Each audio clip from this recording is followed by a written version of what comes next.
So I have a question. What's a simple mistake you made that lives in your head forever? Oh, like getting into this podcast right now. Oh, I was going to say losing the key to Seth's dungeon. Yeah. I feel really guilty about it. He's not doing well down there. That's true, yeah. Every time we see him, he looks worse and worse off. He's so gaunt. Moment by moment. But his arms still look as youthful as ever. Hey, that's the thing about it. If you stay fit down here, you're not going to have a worry in your life, all right? He's like Zeus. From the shoulders out, he's still the lanky man we met years ago. Welcome to Butter No Parsnips. Your hosts Emily Moyers and Kyle Imperator take you on an adventure through the weird, worrisome, woeful, and always wicked world of one wayside word. Strange characters, evil bits, and general horror abound. Join them as they test each other's etymological expertise.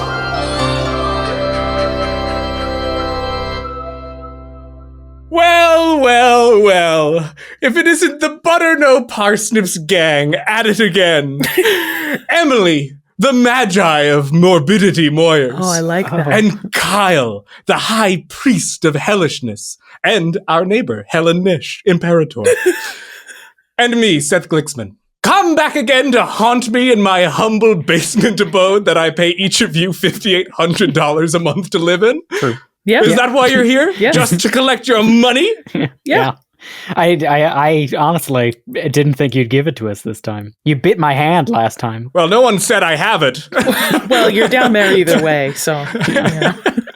Well, I hope that you've each brought on this most spooky of eves some holy water, a priest, and a nilbul, which is a non-denominational version of a Bible. Because today, we're having a non-denominational exorcism. Wow.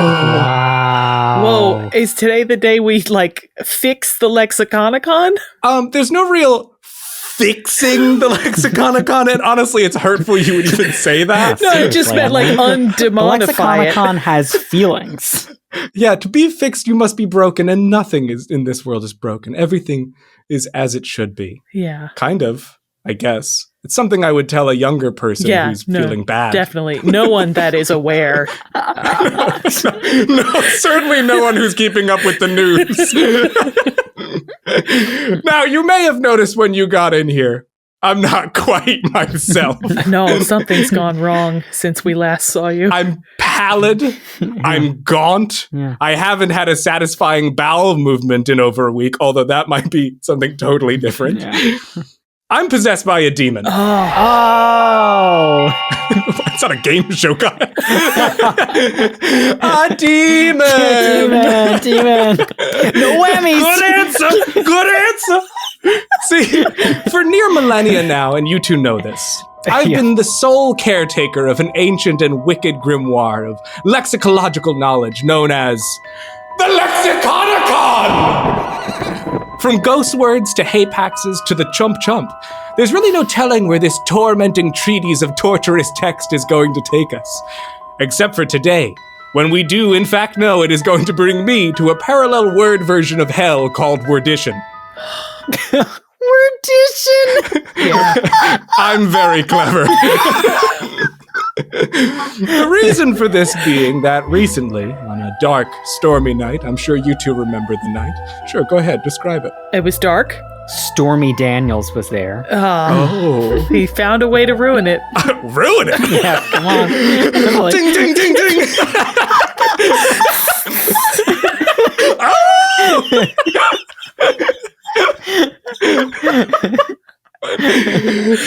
So you remember the night. Yeah. I was in my study, which is a pile of leaves that's gathered in the corner from every time the cellar door opens. And I was experimenting with a new kind of word magic with a K. I opened a dark portal that night, one that bridged the gap between our world and the great abyss and silent G's. It was here where my soul was hijacked. And I guess since today is the day you two jointly collect your rent, we're going to hell together. Nice. Today's the day to do it, you know? Honestly, a rent day? Absolutely. Yeah, as landlords, we deserve it. Might as well be in hell. So, let us now delve into the lugubrious leaves of the Lexiconicon. Let us gaze once more upon this wretched reserve of rhetorical rot, this vile volume of vicious verbal villainy, this big scary book, and allow it now to descend us into the evil echelons of immoral expression. For we must reach the domain of the demon which occupies me now and speak his name, vanquishing it from my mortal soul. We must. Now, Kyle, Emily, let us join our virtual and yet somehow still clammy hands. I will read to you the spell that opened this wicked portal that night, so we can go back again. But I will not read it to you complete, for I cannot finish it in my current demoniac state. So I will rely on you to finish it. In rhyme. The spell reads, "These haughty copyists may thirstily blank, but for their errors they take no blank. They misprinted the madman's heated blank. From manuscript to the press, the middleman is the blank." These haughty copyists may thirstily blank, but for their errors they take no blank. I feel myself getting gaunter. We can see it. Do all 4 blanks rhyme, or is it like They 2 all and rhyme. 2? A. My favorite rhyme scheme. And the extra I pay for car assistance on the highway, you get 1 extra A. Yeah. Yeah, that's like when like Disney Plus and Paramount Plus. Is it all Plus? Now it is. Hulu Plus. I think it's just Disney Plus now. If we say all of these brands, one of them has to send us money, right? One of them legally is obligated to. Yeah. They have to have a conversation upstairs And about who does it. But yeah. Yeah. Now, oh dear one, Seth, who is possessed by a demon who we do not know. Yeah. Thank you for addressing me by my full title, yes. Is there some sort of wizened hint that we're allowed to have? I'll say that there is a synonym in this spell for the last word. So somewhere in the spell that we've already received, there's a synonym for the last word. The synonym is in the first line. Yeah, Okay. I'm thinking it's copyist. Right, because for that, like from manuscript to press, the middleman is the Scribe? scribe.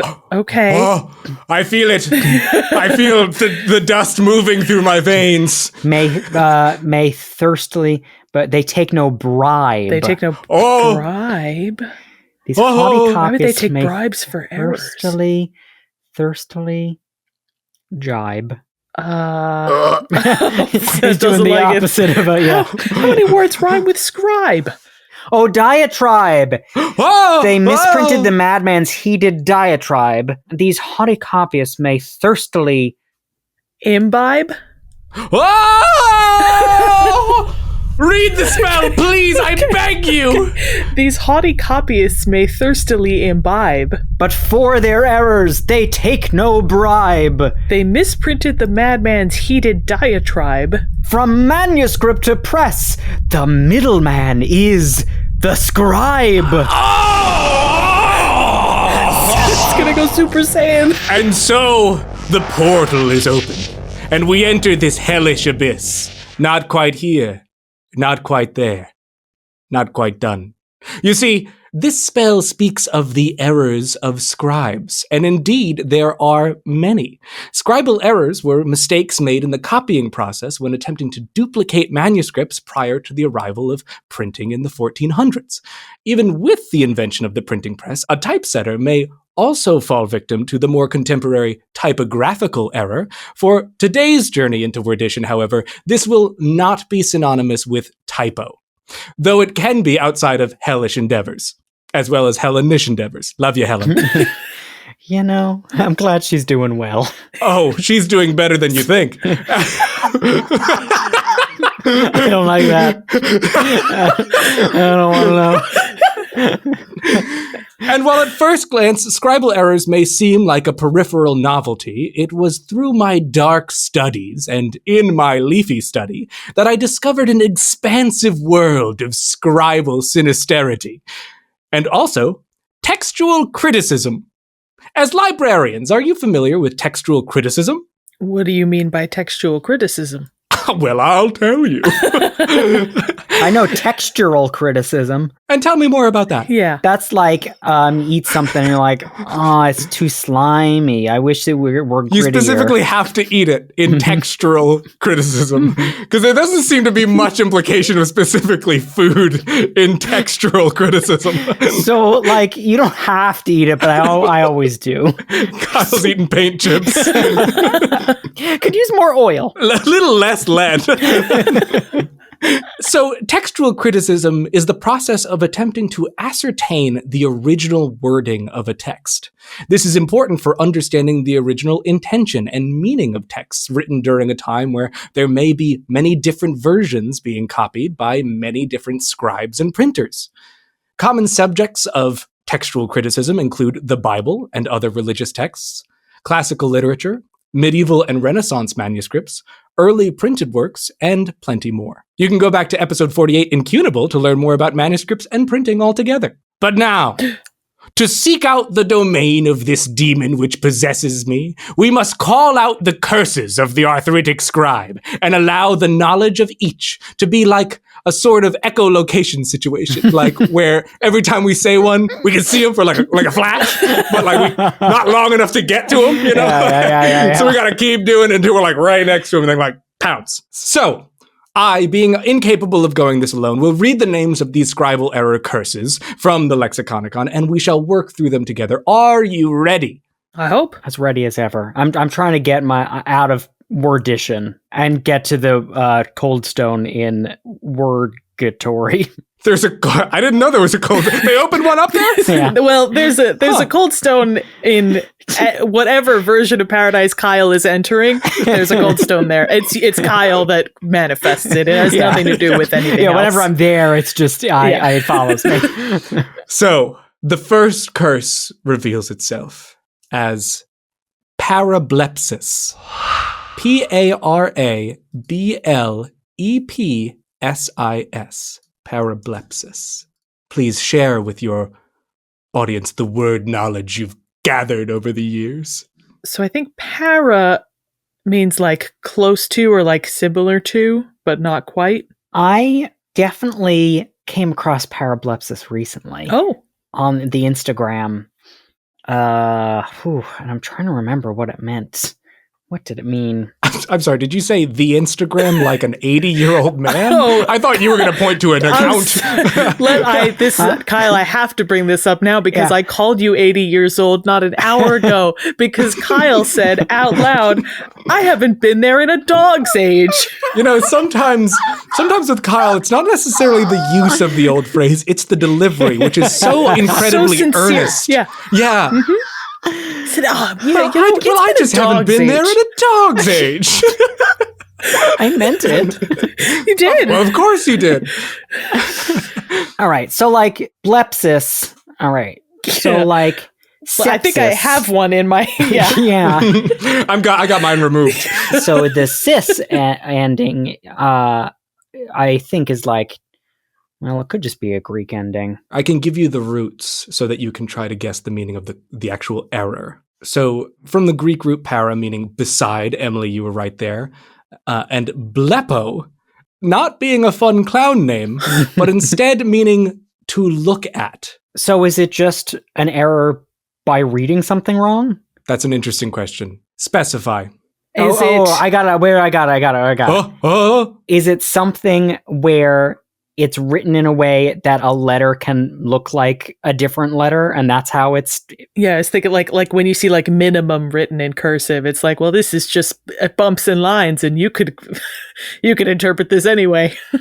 So that is likely another kind of error that I do not get into with this. There's probably a name for that, although I did not find anything specifically like just a misread. However, parablepsis could probably refer to a misread. What it means, and I'll get to it, is literally to look to the side. The more common way to call it is an eye skip. So these are errors of omission, where a scribe has looked away and returned only to skip some segment of the passage.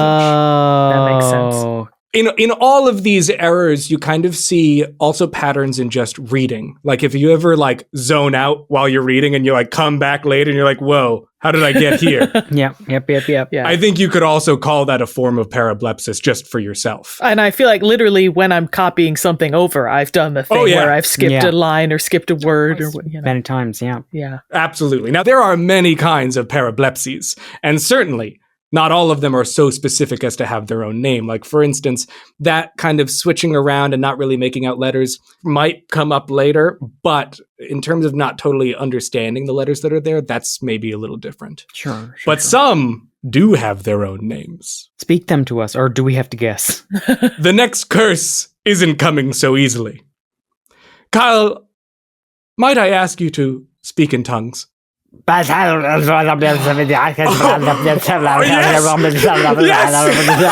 Oh, he's a natural. He's a natural. I didn't realize the Tasmanian devil was speaking in tongues. It's a subtle Tasmanian devil.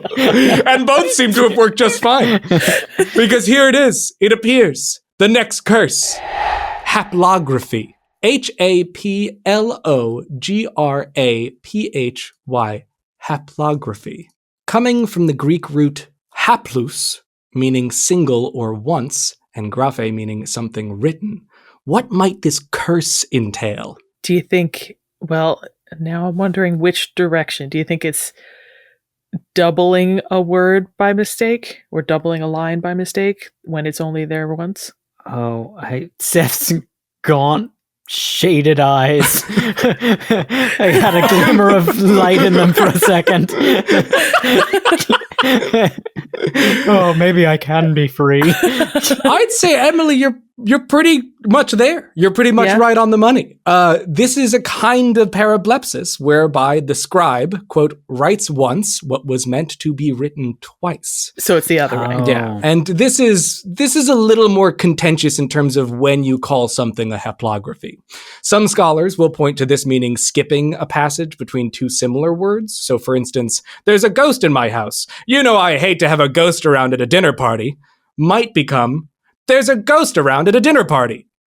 Yeah. So basically skipping all the words between the two ghosts. Yeah. Sure. However, it seems that some other scholars will limit this to refer only to letters or brief series of letters, something like reducing tintinnabulation to tinnabulation, missing the repeated syllable, or even missing a repeated word like who is that spake, being erroneously reduced to who is that spake. Yeah. That spake is hellish. How dare you should be hurt? I can't believe you would say that about our Hellenish. Thus spake Hellenish, bruh. Oh. Now, Kyle, please, your tongues. We need them, all of them, for the next curse. Of course. Yes. I'm going to try and do this one like Donnie from the Thornberries. Genuinely perfect. That's okay. So that came out more like yeah. Let's get some inside the actor's studio. That one came out more like the kind of Italian sounding characters. From, yes, 100%. That was Professor Egad, folks. Yeah. But it did work. I mean, here it is. Homeoarchy. HOMEOARCHY. And yes, Emily, it's an archy. So it comes from the Greek homeo for like or same, and arche, not in this instance meaning governance, but actually meaning beginning. Because as you might remember from episode 31 of our Patreon exclusive podcast, Buttered Parsnips, archy can also just refer to order, like in hierarchy, and more specifically, the first in an order. From this literal meaning of same beginning, might you be able to figure out what mars a scribe's work when afflicted by homeoarchy? Same beginning. So, is it like, well, that's haplography. I was going to say skipping like paragraphs that start with the same word. You're on the right path with that. Do you want to try to specify? Skipping sentences that start with the same word? You got it. Yeah. Bingo, bango, bongo. That's absolutely it. So I tried to look into it. Basically, when you skip a paragraph because they're flush to the margins and like they start with the same word, they generalize that as a kind of haplography. Homeoarchy is a kind of haplography, is a kind of parablepsis. Gotcha. We're 3 layers deep into this onion. We're 3 layers, absolutely. So it is another error of omission. The scribe would skip a passage because 2 sentences in near proximity would begin with the same word. So for instance, if I wrote, being a werewolf is strange. I'm always looking forward to the full moon. I'm always worried about who I might maim. Might become, being a werewolf is strange. I'm always worried about who I might maim. You skip that between the 2 I'm always worried. Yeah, so really nice. Good job. Hey, really good stuff. Thanks, Dad. Now, Kyle, I do love what you've been doing with your tongues. Truly. Thank you. This time, though, can we go for something more crooner? I want crooner from you. Can you sing in tongues? Can you do that? Sing in tongues? Yeah, I think that's the only way. So like scatting? If you'd like, yeah, absolutely. 100%, yeah. Doobie doobie doobie doobie doobie doobie doobie doo. That's it. Keep going. Why don't you just play the coda there? Yeah. Be doobie doobie. Yeah. And fade out, fade blah, out. blah, blah. Fade out. Blah, blah, blah, blah. The next curse has appeared. This one is homeoteleuton. No. Yeah. No. HOMEOTELEUTON. Homeoteleuton. You telling me they're doing the same teleuton as last year? And they want us to donate? From that same Greek homeo for like or same, and the fairly rare Greek word teleut, meaning ending. Oh. What do you suppose this scribal error is characterized by? You only have to switch one little element from the last one. Yeah, is it just sentences that end the same? You got it. Another error of omission, and the close cousin to homeoarchy, homoteleuton, is when the scribe skips a passage because 2 sentences in near proximity end with the same word. So, for instance, if I had written, everybody at my party is doing the monster mash. I hope they also love eating my potato mash. I made it myself. A cursed scribe might instead write, everybody at my party is doing the monster mash. I made it myself. Skipping everything after that mash. Because you're looking for the word that you just wrote, so you go back and you find the wrong one. You got it. You got it. I'm picturing monster mash as mashed sweet potatoes with purple and black icing in it. Oh, like mixed around. One year I tried to make your mother's recipe for sweet potato mash. My aunt's, actually. I'm so sorry. Fix it. Fix it. One year I tried to make your aunt's sweet potato recipe with purple potatoes. And I feel like that's good. That's good. You know? That's good. Purple yams, rather. That's really potatoes. good. Yeah. For those of you at home, it's the best thing you'll ever eat. Well, it's the best thing you'll never eat, actually. You'll never eat. Yeah. So keep dreaming. So homeoteleuton doesn't have to be evil. It has a lighter side. With a literal meaning of same ending, Aristotle used the term to describe 2 lines of verse which end in words with the same ending. In English, an example given on Wikipedia reads from Ursula K. Le Guin's The Lathe of Heaven. He arrived at ideas the slow way, never skating over the clear, hard ice of logic, nor soaring on the slipstreams of imagination, but slogging, plodding along on the heavy ground of existence. So each of those words with that ing ending. Yeah. However, since Aristotle's time, this term has broadened to be what we call near rhymes, something like what's seen in this collaborative piece from modernist poets Thomas Bangalter and Guy Manuel de Homem Christo. Emily, I'll ask that you read this one. Oh, good. I hope it's in French. Please be in French. Please be in French. Sorry, bud. Oh, yes. Our favorite 2 Frenchmen who wrote this seminal, moving piece. Yes. Please. It's a spell in its own right, so. As passionately as you can. Yeah. Work it harder. Make it better. Do it faster. Makes us stronger. More than ever. Hour after hour. Work is never over. Yes, I believe they're known collectively as Daft Punk. Daft Punk. Now. Yeah. I can sense a great shift in the ether. Is that why your throat got froggy? Something in the ether. We're gaining on this ne'er-do-well demon of mine, and he knows it. Emily, and this might just be me, but I feel like Kyle's not bringing it. You know? I think he could do better. I feel like he's not bringing hell. No. Like we're in the poppy field, but we're not in the witch's castle. No. You know? Yeah. So, Kyle, speak in tongues. Emily, how should he do it? Oh, I think, and by the way, I do really appreciate the passenger princess privilege I've been getting here. I love playing the improv game Hollywood Director. Kyle, I would like you to speak in tongues and do it with this sort of rising panic that like a fire has started on the stove and is spreading. Excellent. Wow. No notes. Go ahead, Kyle. Okay.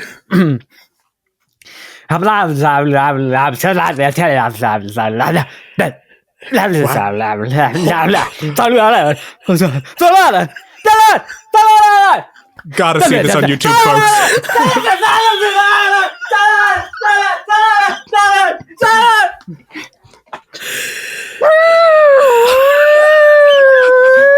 Hey, look, our next curse just got here. From that very pernicious and wordicious performance, the next curse of the scribe arrives. Dittography. Dittography. Dittography. From the Greek dittos, meaning double, and the aforementioned graphe, meaning something written. Might you be able to determine this straightforward error? I think that's what I said before, where you instead of writing once what appears twice, you write twice what appears once. Yes, simply, it is the repetition of letters, words, or phrases during copying. This could be something simple like necessary, or something far more immense, like what's found in the 4th century's Codex Vaticanus, which is, get ready for this, one of the 4 great uncial codices. Uncial meaning, get ready for this, written in a majuscule script. Majuscule meaning, get ready for this, large lettering, or capital lettering, in contrast to minuscule or lowercase lettering, which is a thing that didn't arise until about 800 CE. We didn't have lower. We just didn't do that. Yeah. That's, why? Wow. What would prompt you to have multiple iterations of the same letter when you're still trying to invent a writing system? So regardless, the Codex Vaticanus is the entire text of the Bible, Old and New Testaments, written in Greek uncial script in the 5th century. And in it, in Acts chapter 19, verse 34, the phrase, "Great is Artemis of Ephesians," is repeated, where in all other known manuscripts, it is only said once. I like it twice, though. Gives it power. It feels like it's a chant, you know? Yeah. Work it harder, like make it better. Exactly. Thank you. Thank you, Daft Punk, wherever you are. We know you're out there listening. Now, if you're curious, and I imagine you might be, no. Dittography, and even its Greek root, dittos, has nothing to do with the word ditto in English. What? But How it is that even means possible? the same. In fact, the English ditto comes from the Italian detto, meaning said, which in turn comes from the Latin dicere, for speak, tell, say. You hear it in the Spanish como se dice. It was used in regional Tuscan Italian to abbreviate listing dates within the same month or year, basically meaning same as above. That snuck into English and broadened to mean same as above, but for like anything. Crazy. That's insane, Seth. Isn't that crazy? I was like, oh, I'll look into other words that use ditto. And then I was like, that's not normal. That's insane. I mean the Lexiconicon. That's right. As our list of broken curses grows and we get closer to the demon's dwelling, it gets harder to pull from the Lexiconicon the truth of these curses. Emily, perhaps you have some more notes for Kyle in a way where it compounds with the last note, you know, where he has to do all of the, you know. So more like the game 3 rule. I thought yes, maybe, perhaps, yes. So, Kyle, you don't have to go quite as panicked as last time. That was an Oscar-worthy performance that cannot possibly be repeated. Yeah. So let's mute that a little bit. But compounding with it, you need to repeat the last word in every sentence. But I'll let you decide where those sentences are ending. It's not even words. Figure it out, buddy. Sounds good to me.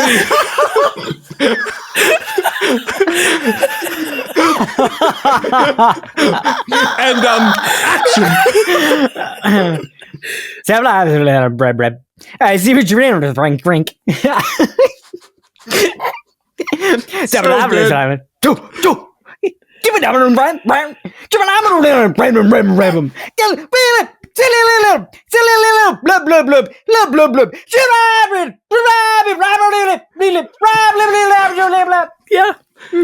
You're doing great. You're doing great. Hey, love your work. Love your work. Yes. Thanks. This next curse is a little bit different, it seems. Oh. It is called contamination. A familiar word which I will forego the etymology of for time's sake. But what in this context could contamination refer to? I mean, I'm thinking just straightforward, like putting a word in that doesn't belong there. Yeah, like your brain just imagines a word where it's not. Yeah. It's my guess. I agree. I'm afraid that's not true. Jesus Christ. Such a picky demon. This, like ditography, is an error of addition, but with much greater impact on the work. Because it can refer to the practice of a scribe combining readings from two or more different manuscripts.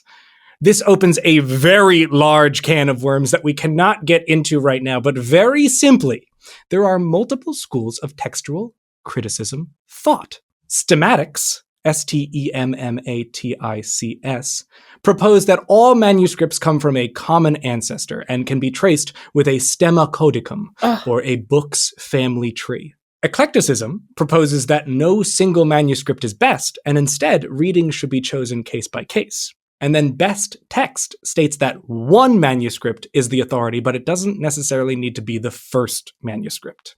When you were talking about the first school of thought, I thought you meant like all manuscripts, full stop. You mean all manuscripts of a particular text.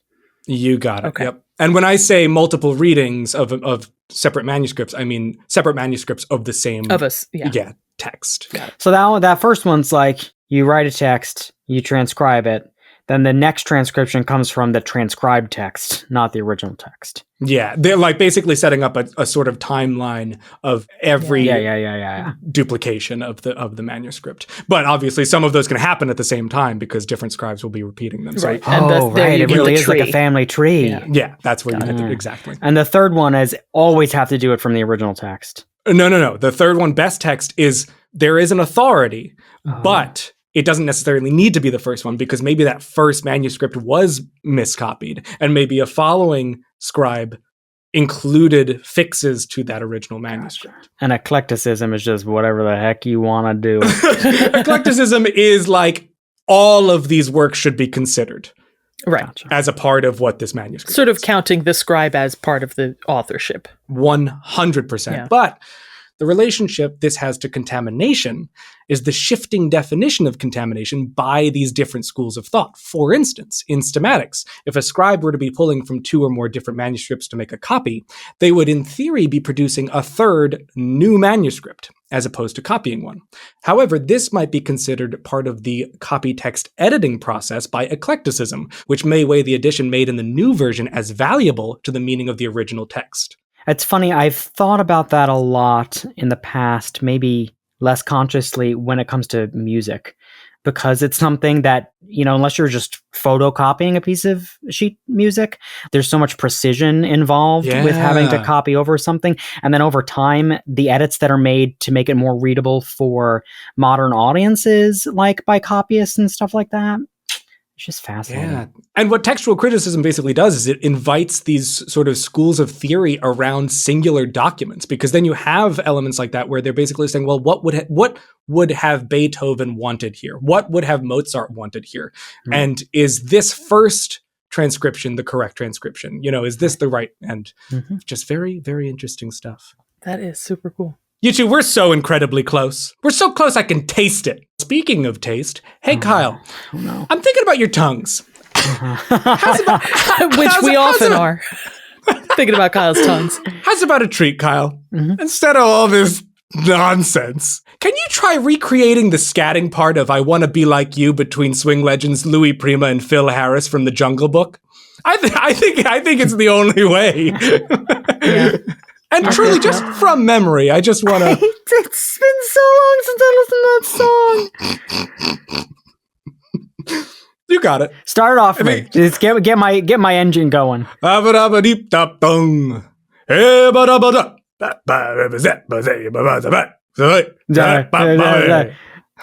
Nuh-uh. I don't remember it at all. Abba-doo-bee. Dap-dap-body. Yeah. Well, that should be all we need of that. We'll call you if you get the part. This one is a familiar word. It's metathesis. M-E-T-A-T-H-E-S-I-S. Metathesis. This does look familiar. Well, meta is like... Maybe it's the scribe changing things because they think they should be changed. Like they're thinking about what they know about the text and making an adjudication. They think that the author was incorrect. Very interesting. Very wrong, but very interesting. Yeah, no. So I will say that changing is correct, but not necessarily. Metathesis is an error of transposal. So this is what I was talking about with when you had minimum and you're talking about moving the letters around.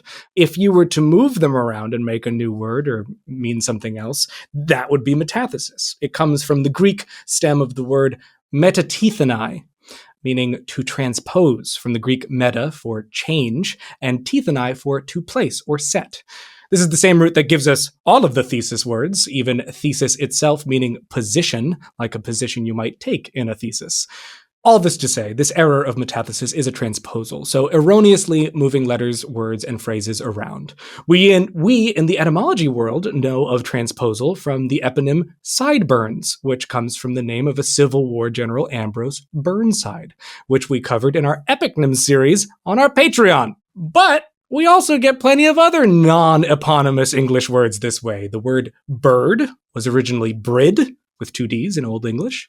Insane. The word curdle was originally cruddle, again with two Ds. Yuck. Insane. And it's even proposed that flimsy comes from filmsy, as in like film. That makes though sense. it is one of a number of proposed etymologies for that word. An instance of metathesis in textual criticism occurs across some biblical manuscripts in Mark chapter 14, verse 65, where some manuscripts read, "They blindfolded him, struck him with their fists, and said prophecy."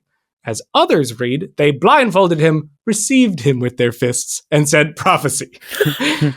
This is because the word for struck in Greek is ebelon, and the word for received is elabon.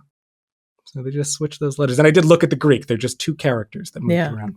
Wow. It's crazy how huge of a change that makes. Yeah. Yep. Yeah, but also, what does received him with their fists mean, if not struck? I feel like it's what you would tell the principal if you beat up a kid. I had the same thought. I had the same exact thought. I was just receiving him with my fists. Well, whatever you did, we're loving it. We hate that kid. Keep it up, Johnny. So Kyle, Emily, we are nearly in the belly of the beast. I can feel it in my bones, in my dry bones, right, Kyle? Now, What? to the layperson, or the person without a grimoire of wizardly proportion, Yeah. it should be known that textual criticism goes far beyond the scope of this journey. While these are errors made by scribes, there are still methods and practices of scribes which don't necessarily result in error, but still require an academic to parse and contextualize to get us to a better understanding of a given work. Still, in order to gain entry into the domain of this demon to whom we are so unbelievably close, we must call out one last curse. Kyle, dealer's choice. Okay. Yep. Okay. How much you prefer? How much I'm put you in there? How much I'm a baby putting on my Hey, listen, I'm just as surprised as anybody, but it worked.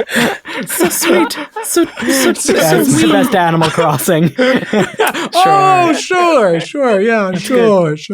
a lot of doubt coming from over there. Kyle, I was with you. The final curse of the scribe that we have time for today is fusion and fission. I see no need to delve into the etymology because Kyle covered fission on episode 106 in Vociferous, but have you any clue what relevance they have to scribal error? I mean, is it just splitting words and fusing words that aren't meant to be? Gotta be. Written Bingo! down? You got it! You got it! It all goes back to scriptio continua. Are you familiar with this? No, but I want to be. Some listeners may be shocked to learn that general consensus in academic paleography, that is, the study of historical writing systems, is that spaces between words in writing were only introduced in the 7th and 8th centuries, and only fully embraced in Europe by the 13th and 14th centuries. Though all of this comes with the caveat that there is still plenty of quibbling about those dates. Writing without spaces, and indeed some languages still do it today, is referred to as scriptio continua. Can you imagine how that impacts a scribe's work? No impact at all. It's fusion and fission. It occurs when scribes bringing older scriptio continua manuscripts into newly spaced formats would mistakenly break apart or combine words to make unintended words and meanings. The best example of how this error may have unforeseen consequences is with the phrase, God is now here, or God is nowhere. One subtle change, and you got a very different vibe. Yeah. I've seen an example of that. There's a GIF that used to go around on Tumblr a lot where it was the phrase artisanal cheese, and then the letters would break apart to reveal that it could also be read as art is anal cheese. Oh, God. Art is anal cheese. And I think it's locked in my brain every time I see the phrase artisanal cheese. I'm like, vile. That's like the SNL Sean Connery on Jeopardy is like all that, right? Yeah. Actually, that's exactly what that is. That is what fusion and fission is. That bit. Yeah. But hey, we are now here. The cold sting of a demon's presence is in the air. And now, to cast him into the light, I will read the summoning spell that both of you must finish for me in rhyme. Right. Uh-oh. Okay. Come ye whose errors scribes blank. Reveal yourself as errors may reveal a blank. And if not, let this ground tremble and blank, and may your hellacious eyes never blank. Oh, I mean, the ending has got to be never close, never blink. Well, I was thinking, let this ground tremble and quake. Oh, maybe eyes never wake? Whoa, wow. You know, you do one and then you're professionals at this. Well, there's just only so many things eyes can do, you know? Yeah. Other than explode. Yeah, that's probably the most common thing that they do. Okay. Pop out. Reveal yourself as errors may reveal a fake? Oh, okay. Come ye whose errors scribes mistake. Reveal yourself as errors may reveal a fake. And if not, let this ground tremble and quake. And may your hellacious eyes never wake. There he is! The demon whose name I cannot yet state! Is he pictured on the screen right now? Maybe. We'll see what happens in post. This is the demon who has possessed me. He is said to be the patron demon of scribes. And it is very important at this point that you understand this is not specifically made up Lexiconicon lore. Oh, no. This is actual information. Oh no! It has been proposed by scholar Margaret Jennings that this demon was once two separate entities, the scribbling or recording demon and the sack-carrying demon. Each of these demons had differing roles, and they were accounted for as early as the 13th century, though mentioned in a way so as to imply they were known quantities even before then.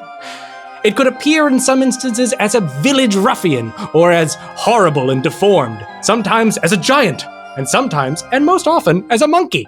The scribbling demon was responsible for recording vanaloquia in the church, and I know you can break that down.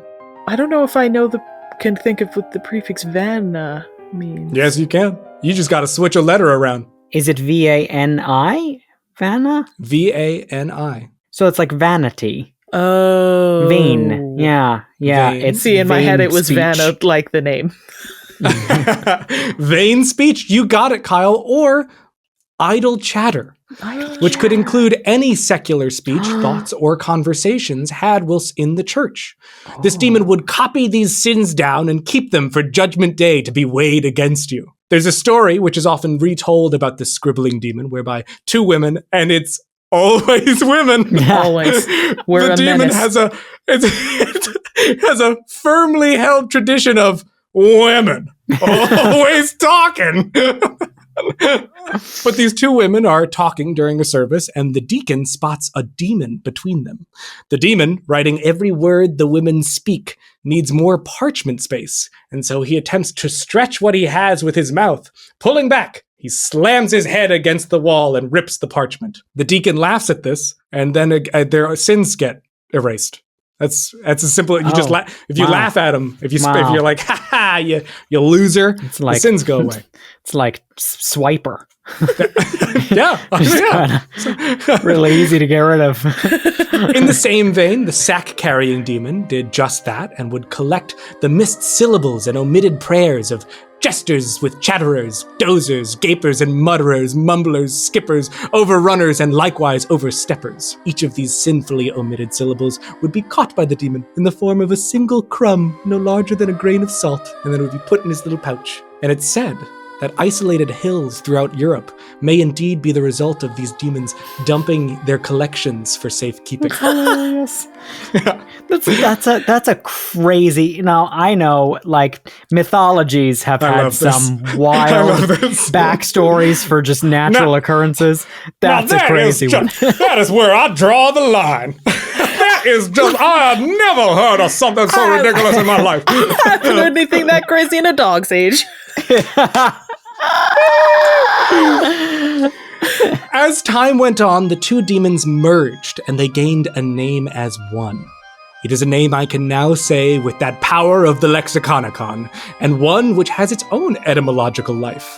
Tutivilis, or Titivilis, or Titivillum, or Tintilis, or Tantalus, or Tintinillus, or Titivitillarius, or Titivillitarius. But we'll stick with Tutivilis. One of them was Tantalus. Is that the same Tantalus from which we get tantalized? Okay. No, because it's spelled more like Tantilus. Tantillus, Tantilus. Like Tom Tillis, which is also on that list. He's a Republican senator. It's okay. We'll talk about it soon. Right. Yep. Yes. Okay. Sorry. Kyle, always keeping us secular. There is no definitive definition of Tutivilis, no certain etymology, but many have been proposed. Some have proposed it means nonsense, as related to other Greek words for nonsense, though the examples provided were not convincing. Others have presented the notion of titi as a proper name for a shepherd, and vilis as the word for tuft, basically not the wool of a sheep, making it the worthless hair of a sheep. And this is also said to be connected to vellum, which is the kind of paper he might have written on. That's why he was able to stretch it with his teeth. It was made from animal skin. Yeah. Right? Oh, yes. Sorry. Thank vellum. you. Yes. Yeah, so, vellum is made from animal leather. Hide. Yeah. Hide, leather. yeah. And indeed, special cameo, Randall Cotgrave defines coquette in one of his dictionaries as a prattling or proud gossip, a tattling housewife, a tittifil. Perhaps referencing this demon or an earlier understanding of the word. Harking back to the scribbling demon, a 19th century scholar claims that Plautus, the 3rd century coiner of the original titivillatio, was making reference to a feather pen, as in what he used to write. Shakespeare uses a corrupt form of titivilis with tillifally or tillivally to be a kind of interjection, like a Tilly Valley. Oh, I love that. Tilly Valley. But none of this is certain, and very few of these theories are accepted. But they all pair Tutivilis with the idea of meaninglessness, chatter, writing, all of those qualities baked into his existence. What you won't find, however, is any trace of a scribe. Oh. Which I'd say is pretty weird, given that Wikipedia and most any blog you can find admiring the imp all point to this creature being the patron demon of scribes, and further, of printers, said to introduce errors like those we've just covered into the works of scribes. But the deeper I dug, I couldn't find a single source that made this connection with any authority. Some would loop back to Margaret Jennings' paper on the matter, but this paper was based almost exclusively on the medieval role of tutivillus and makes absolutely no mention of scribes. Even the writing of priests and monks is hardly mentioned. And this, Emily and Kyle, is how we defeat this demon. Because as I pored over the Lexiconicon for an answer to my malady, I discovered one Julio Gonzalez Montañez, who, like me, realized the weirdly prevalent notion that tutivillus had anything at all to do with scribal error, and that it only began in the 19th century as a result of some historical confusion. It was true that monks wrote and copied plenty, but a myth existed where a scribe monk was saved on Judgment Day because the number of letters he had written throughout his life, each one a show of devotion. This number exceeded his list of sins presented to Lucifer by the scribe demon. Montañez therefore presents this story and the stories that undoubtedly followed as what branded tutivillus as the confounder of scribes. But that's not anything! I mean, yeah, it really isn't. Yeah, not a hard line. And this isn't true for a number of reasons by Montañez's account, because in no case is tutivillus playing any role in the work done by the scribe. He's neither introducing error, nor distracting him from his work, nor tampering with his mind. He was merely being the scribe demon he is and recording those errors as they present themselves. Yeah, he's not the demon of scribes. He's just a demon that is a scribe. He's just a demon that is, and I feel like that's what he says when he has to tell his job to other people. Yeah. Like, yeah, I'm just a demon that is a scribe. And everyone's like, oh, okay. I'm going to go over there. I see they're serving food, it looks like. Don't you want to hear what I copied from two women at church today? No. That's... God, the guy wouldn't stop talking to me. And he's such a he's always going after women, it seems like. Did I hear women talking over here?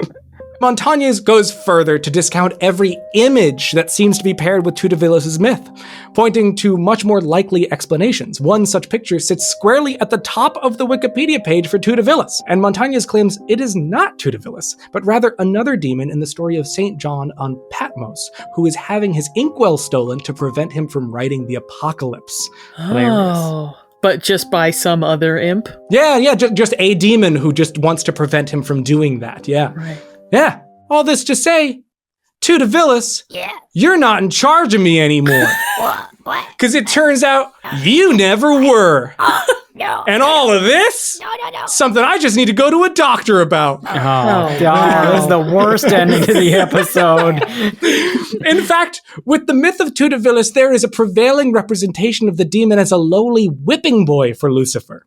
In one instance, responding to a question about his office with, I must each day bring my master 1,000 pouches full of failings and of negligences in syllables and words, or else I must be sorely beaten. Jesus Christ, it's like the worst Dobby ever. And so, Kyle and Emily, calling this demon's name will not so simply vanquish him. So instead, we shall call upon his Dark Lord to get his ass in check. So, when I read to you the description of these invocational idioms, I'll ask you, how does the devil find his way into each? Mm-hmm. Are you ready? Mm-hmm. I'm prepared. This is an interjection one might spout in confused astonishment. What, the devil? Oh, and a strike against him. This is what you might say as someone arrives just as or after they were being discussed. Speak of the devil and he shall appear. Oh, and you said the full one. Yeah. Oh, nice. For the second time today, I said that, actually. On the most unholy of days. This is a way of pointing to the small individual parts of a thing being the cause of its problems or difficulty. Devil's in the details. Then they certainly are. As we've learned here with tutivillus. This is Kyle's favorite pastime, or what you might call presenting an argument for the sake of debate, regardless of one's own stance. Devil's advocacy. That is Kyle's favorite pastime. And he will get so worked up, regardless of whether he believes what he's arguing. No firmly held beliefs, but the belief that he needs to have this argument. And this is a way of saying that having nothing to do may lead to trouble. The devil's in the eggs. Idle hands are the devil's playground. Tools.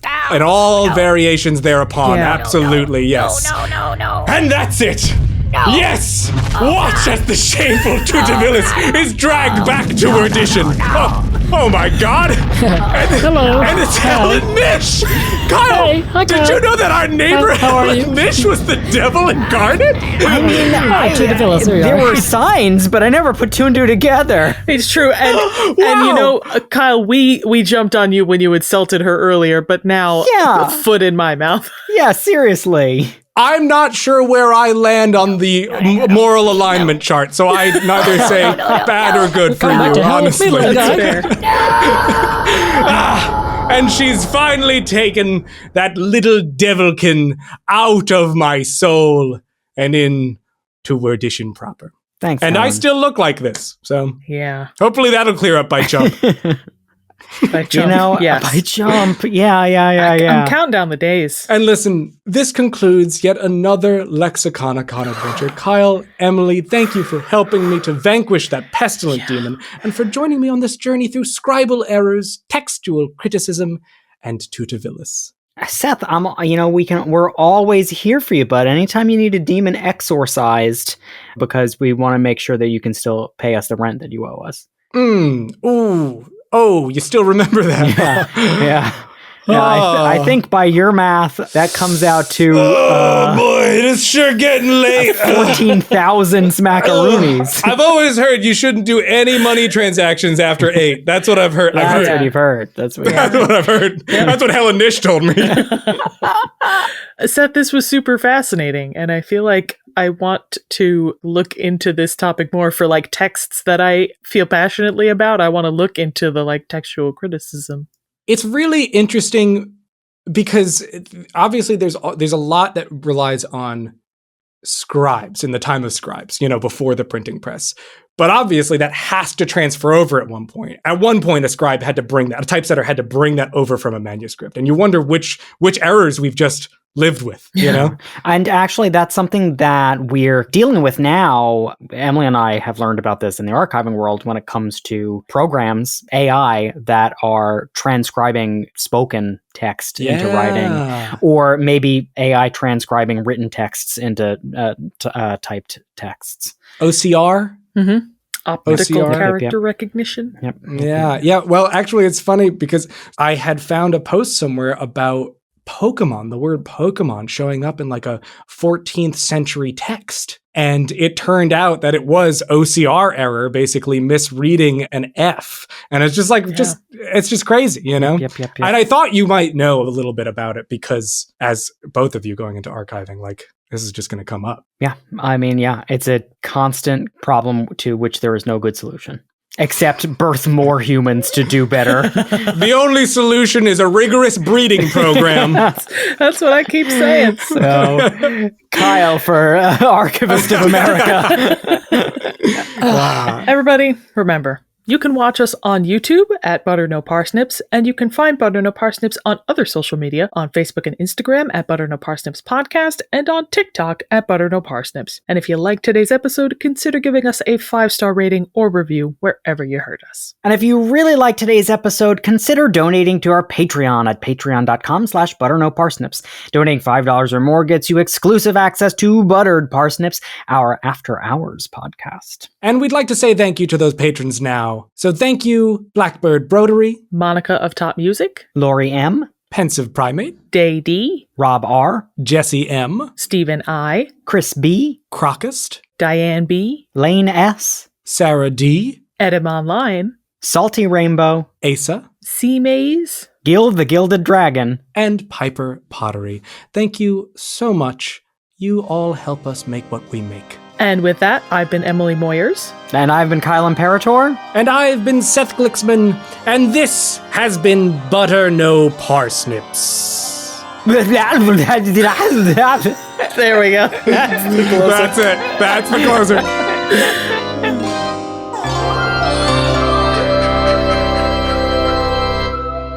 Butter No Parsnips is produced by Emily Moyers, Kyle Imperator, and myself, Seth Glixman. The main and accompanying themes were composed by Kyle Imperator.